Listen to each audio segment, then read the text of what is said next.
Hello दोस्तों, Vinod exam YouTube channel में आपका स्वागत है। आज मैं आपको एक और राजस्थान की नई भर्ती के बारे में जानकारी देने वाला हूं। दोस्तों, यदि आप चैनल पर नए हैं तो पहले चैनल को सब्सक्राइब करें और बेल आइकन घंटी को प्रेस करना ना भूलें, जिससे कि आपको गवर्नमेंट जॉब से संबंधित सूचना सबसे पहले मिल सके। देखिए, आइए दोस्तों, बिना स्किप किए वीडियो को अंत तक देखते रहें। तो देर किए बिना भर्ती के बारे में शुरू करते हैं। राजस्थान कर्मचारी चयन बोर्ड जयपुर, भर्ती विज्ञापन संख्या 2104, दिनांक 13 फरवरी 2024, विज्ञापन संख्या 4/2024, छात्रावास अधीक्षक सीधी भर्ती 2024। दोस्तों, राजस्थान कर्मचारी चयन बोर्ड जयपुर की तरफ से छात्रावास अधीक्षक सीधी भर्ती 2024 का विज्ञापन 13 फरवरी 2024 को जारी कर दिया गया है। इस छात्रावास अधीक्षक सीधी भर्ती 2024 के विज्ञापन के अनुसार आपको यह भर्ती अल्पसंख्यक मामलात विभाग राजस्थान सरकार के अंतर्गत 112 पदों पर भर्ती की जाएगी। इसमें 112 पदों में गैर अनुसूचित क्षेत्र 110 पद होंगे तथा अनुसूचित क्षेत्र के आपको 2 पद देखने को मिलेंगे। अभ्यर्थी हेतु विशेष निर्देश। दोस्तों, जो अभ्यर्थी सीईटी 2022 में हुई थी, उस भर्ती में जो अभ्यर्थी शामिल हुआ होगा सीनियर सेकेंडरी की सीईटी में, वही भर्ती इस भर्ती में ऑनलाइन आवेदन कर सकते हैं। यदि आप सीनियर सेकेंडरी स्तर की सीईटी में यदि आप शामिल नहीं हुए होंगे तो वो अभ्यर्थी इसमें ऑनलाइन आवेदन नहीं कर सकते हैं। सीईटी के टॉप 15 गुना अभ्यर्थियों को जो पद 112 दे रखे हैं विज्ञप्ति में, उनके 15 गुना अभ्यर्थियों को शामिल किया जाएगा इस भर्ती में। ऑनलाइन आवेदन करने की प्रक्रिया। दोस्तों, ये भर्ती के ऑनलाइन आवेदन लिए जाएंगे, आपसे ऑफलाइन आवेदन स्वीकार नहीं किए जाएंगे।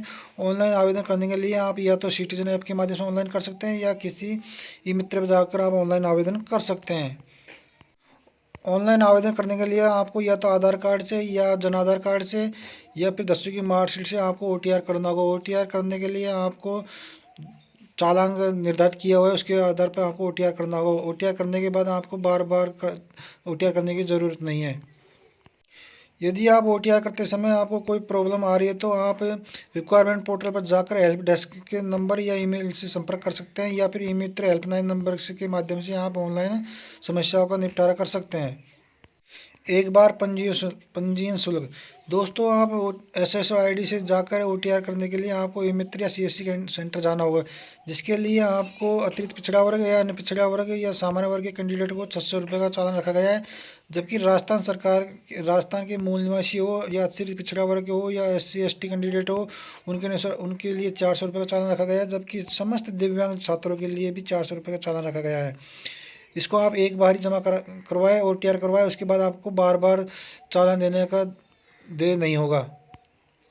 अब बात करते हैं छात्रावास अधीक्षक के रिक्तवार आरक्षण के वर्गवार आरक्षण के बारे में। गैर अनुसूचित क्षेत्र की बात करते हैं तो इसमें आपको कुल 110 पद देखने को मिलेंगे, जिसमें आपको जनरल कैंडिडेट के छात्रों के लिए सामान्य 30 पद हैं। महिला के लिए आपको 9 पद होंगे, जबकि विधवा महिला के लिए 3 पद निर्धारित है, जबकि तलाकशुदा महिला के लिए कोई पद नहीं है। बात करते हैं अनुसूचित जाति SC कैंडिडेट के छात्रों के लिए तो आपको सामान्य कैंडिडेट को 12 पद देखने को मिलेंगे। महिला के लिए आपको 4 पद देखने को मिलेंगे, जबकि विधवा महिला के लिए 1 पद निर्धारित है। जबकि बात करते हैं अनुसूचित जनजाति के छात्रों के लिए तो वहाँ आपको सामान्य वर्ग को 10 पद हैं, जबकि सामान्य महिला के लिए 2 पद और 1 पद आपको विधवा महिला के लिए निर्धारित है। बात करते हैं अन्य पिछड़ा वर्ग OBC की तो वहाँ आपको सामान्य को 17 पद, 5 पद महिला के लिए, 1 पद विधवा महिला के लिए निर्धारित है। जबकि बात करते हैं अन्य अतिरिक्त पिछड़ा वर्ग के छात्रों के लिए तो वहाँ आपको कुल 4 पद देखने को मिलेंगे, 1 पद महिला के लिए भी आरक्षित है। अब बात करते हैं आर्थिक रूप से कमजोर EWS के लिए तो आपको सामान्य के लिए 7 पद और 2 पद महिला के लिए, 1 पद विधवा महिला के लिए निर्धारित है। जबकि बात करते हैं 12 जिले की शहरी जनजाति के लिए, वहाँ उनके लिए आपको कोई पद निर्धारित नहीं है। बात करते हैं दिव्यांगजन लड़कों के लिए तो उनके लिए भी आपको 5 पद देखने को मिलेंगे। बात करते हैं अनुसूचित क्षेत्र के विद्यार्थी के लिए तो वहाँ आपको कुल 2 पद हैं, जो दोनों पद जनरल कैंडिडेट के छात्रों के लिए है। जबकि अनुसूचित क्षेत्र के और अनुसूचित जनजाति के छात्रों के लिए कोई पद नहीं है, और जबकि दिव्यांगजनों के लिए भी इसमें कोई पद नहीं है। बात करते हैं दिव्यांगजनों हो या भूतपूर्व सैनिक हो, उन सब के लिए आपको भी रिजर्वेशन का प्रावधान है। गवर्नमेंट के राजस्थान सरकार के जो नियम है उन्हीं के अनुसार आपको आरक्षण मिलने वाला है। बात करते हैं दोस्तों वेतनमान की। दोस्तों, राजस्थान सरकार द्वारा 7वें वेतनमान के अनुसार छात्रावास अधीक्षक का वेतनमान पे मैट्रिक्स लेवल 5 द्वारा निर्धारित है। परीक्षा काल की मासिक नियत पारिश्रमिक राज्य सरकार द्वारा देय होगा। इसमें आपको DAT आचार्य परीक्षा काल में नहीं मिलेंगे। बात करते हैं दोस्तों पात्रता शैक्षणिक योग्यता की बात। तो दोस्तों राजस्थान माध्यमिक शिक्षा बोर्ड से हायर सेकेंडरी पुराना स्कीम या सीनियर सेकेंडरी या उसकी समतुल्य परीक्षा उत्तीर्ण होनी चाहिए, 12वीं पास होना अनिवार्य है दोस्तों। इसके अलावा इसके साथ साथ में आपको इलेक्ट्रॉनिक्स विभाग भारत सरकार के नियंत्रणाधीन DOAC द्वारा संचालित ओ लेवल का या उच्चतर लेवल का प्रमाण पत्र सर्टिफिकेट होना चाहिए कंप्यूटर में, या फिर होना चाहिए आपको किसी भी ट्रेड या जो ITech की कोपा से वो इसमें ऑनलाइन आवेदन भर सकते हैं, या प्रोग्रामिंग सहायक में डाटा इंटरशिप वो कंप्यूटर सॉफ्टवेयर में उसका प्रमाण पत्र चल जाएगा, या फिर आप भारत में विधि द्वारा स्थापित किसी विश्वविद्यालय से या फिर राज्य सरकार द्वारा मान्यता किसी संस्था से कंप्यूटर एप्लीकेशन या विज्ञान या कंप्यूटर एप्लीकेशन डिप्लोमा होना चाहिए, या फिर होना चाहिए राजस्थान राज्य द्वारा किसी पॉलिटेक्निक संस्था से कंप्यूटर विज्ञान या अभियांत्रिकी में डिप्लोमा होना चाहिए, या फिर वर्धमान महावीर खुला विश्वविद्यालय कोटा द्वारा संचालित राजस्थान नॉलेज कॉर्पोरेशन लिमिटेड के नियंत्रण सूचना है जिसको बोलते हैं RSCIT वो का सर्टिफिकेट होना अनिवार्य है, तो ही इस भर्ती में आप ऑनलाइन आवेदन कर सकते हैं।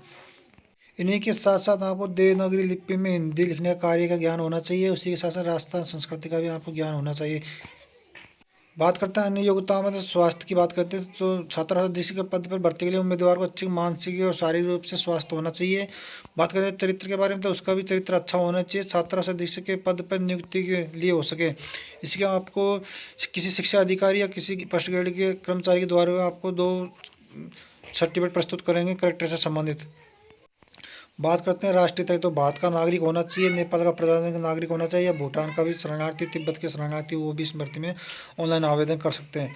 बात करते हैं दोस्तों आयु सीमा की, तो दोस्तों इस भर्ती के लिए आपको आवेदन करते समय आपकी 2021-2025 को 18 वर्ष पूर्ण होनी चाहिए, और या फिर 40 वर्ष से अधिक का नहीं होना चाहिए जनरल कैंडिडेट का छात्र, जबकि SC/ST कैंडिडेट के छात्रों के लिए 5 साल की छूट है, जबकि OBC कैंडिडेट छात्रों के लिए 3 साल की छूट रखी गई है। जबकि राजस्थान राज्य की महिला अभ्यर्थी हो या फिर अनुसूचित जाति हो, अनुसूचित जनजाति हो, उनके लिए भी आर्थिक रूप से कमजोर वर्ग की हो, उनके लिए भी आपको महिला अभ्यर्थी हो 10 साल की छूट का प्रावधान दिया जाएगा उच्चतर एज में। बात करते हैं पेंशन की बात, तो दोस्तों जो राज्य सरकार के नियम अनुसार उनके अनुसार आपको पेंशन दी जाएगी।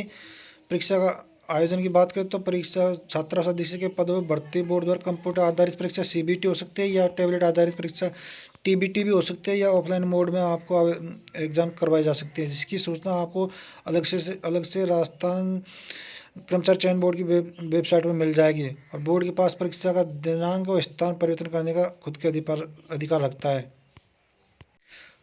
बात करते हैं दोस्तों पंजीयन शुल्क जमा कराने की तथा ऑनलाइन आवेदन करने की अवधि। दोस्तों इस भर्ती के ऑनलाइन आवेदन आप 20 फरवरी 2024 से 20 मार्च 2024 तक कर सकते हैं। इसी के मध्य आपको ऑनलाइन आवेदन शुल्क जमा कराना होगा, जिसको आप नेट बैंकिंग हो, ATM कार्ड हो या डेबिट कार्ड हो, क्रेडिट कार्ड के माध्यम से आप ऑनलाइन पेमेंट कर सकते हैं। बात करते हैं प्रवेश पत्र की, दोस्तों राजस्थान कर्मचारी चयन बोर्ड की ऑफिशियल वेबसाइट पर आपको प्रवेश पत्र मिल जाए, जो आप SSO ID के माध्यम से डाउनलोड कर सकते हैं, जिसकी सूचना आपको मेल ID या WhatsApp नंबर के माध्यम से दी जा सकती है। आवेदन कैसे करें दोस्तों, इस भर्ती के आपको ऑनलाइन आवेदन करने होंगे। ऑनलाइन आवेदन करने के बाद इसमें आपको एक फ़ोटोग्राफ तथा सिग्नेचर अपलोड करने होंगे। फोटोग्राफ आपको A4 साइज का होना चाहिए, तबकि सिग्नेचर भी आपको JPG फॉर्मेट में, फ़ोटो भी आपको JPG फॉर्मेट में ही अपलोड करनी होगी। यहाँ पर फॉर्म में कोई मिस्टेक हो जाती है तो आप उसको 100 रुपये चालान जमा करवा कर उसमें दोबारा से आप उसका करेक्शन कर सकते हैं। दोस्तों बाकी की सूचना आप इस संपूर्ण नोटिफिकेशन आराम से पढ़कर इसमें कर सकते हैं। इस नोटिस का लिंक मैं वीडियो को डिस्क्रिप्शन में डाल दूँगा, वहाँ से चाहो तो आप इस नोटिस को डाउनलोड कर सकते हो। तो कैसा लगा वीडियो दोस्तों, यदि वीडियो पसंद आया तो लाइक कीजिए, शेयर कीजिए और चैनल को सब्सक्राइब करना ना भूलें, जिससे कि आपको हर भर्ती की सूचना गवर्नमेंट जॉब से संबंधित हो उनकी सूचना सबसे पहले मिल सकें। मिलते हैं दोस्तों नए वीडियो में, तब तक के लिए नमस्कार, जय हिंद, जय भारत।